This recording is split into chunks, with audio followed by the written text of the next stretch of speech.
kulonda ku nationality platform olwa guno omukisa era nga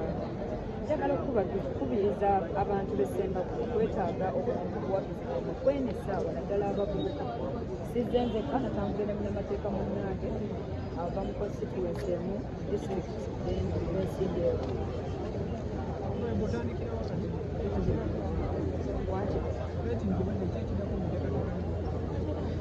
tuli ku ground tetuvangako tetugenda tutandika kugamba tugenda kwongerayo omulimu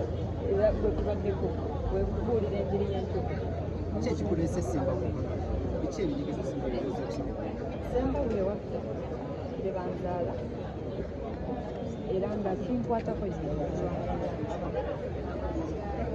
kati ebyo biki ebisoomooza Ssembabule byogenda bingi nnyo kyenyinza okubagamba nti Ssembabule essaawa zino olw'emiyaga abantu banyonera nti emyaka 4 ati abantu tebasobodde nakufuna list basic things ng'amazzi kyannaku kyennyamiza kuba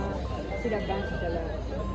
abantu abali mu buyinza beeremerera kuba bw'olemererwa okusaabinga abantu abakuteeka mu buyinza aba tekaweddeyo Somoozebwa ki kw'osinze okusiŋŋaana mu bibuuzo bya leero ku vetting eno? tewali kyensanze kizibu. They were so friendly, they were so welcoming and so supportive. Suubidde ebibuuzo byonna obiyise era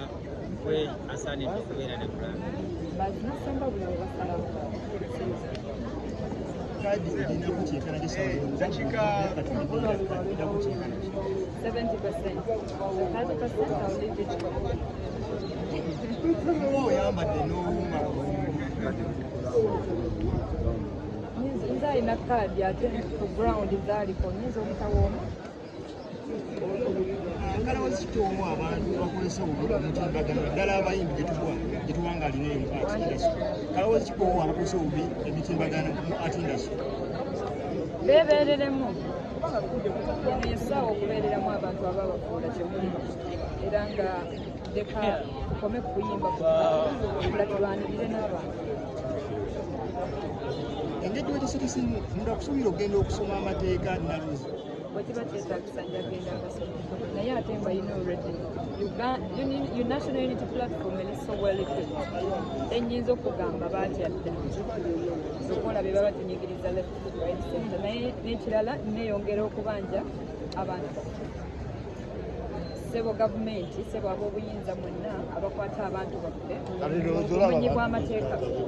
nga bannayuganda tweyongera okubabanja nga bannayuganda tweyongera okugamba nti kibi okutyoboola eddembe bayinza okuba basobya nga bwemugamba but bawandiikira tobajjako ddembe lyabwe lyobasanga batyoboole tugenda kweyongera okubabanja tugenda kubatama enyinza okubagamba era abavubuka mwenna abakozesa obubi emitimbagano mukozese emitimbagano nga mubanja bannaffe ne batwala kuba olaba kibakubali naawe bakukima Uganda we are not safe and it's not only Uganda mulaba ne America ebiriyo there is no freedom of speech and we really need to stand right now. Ndajja kwabuza ekibuuzo singa abayimba federation oba ne bajja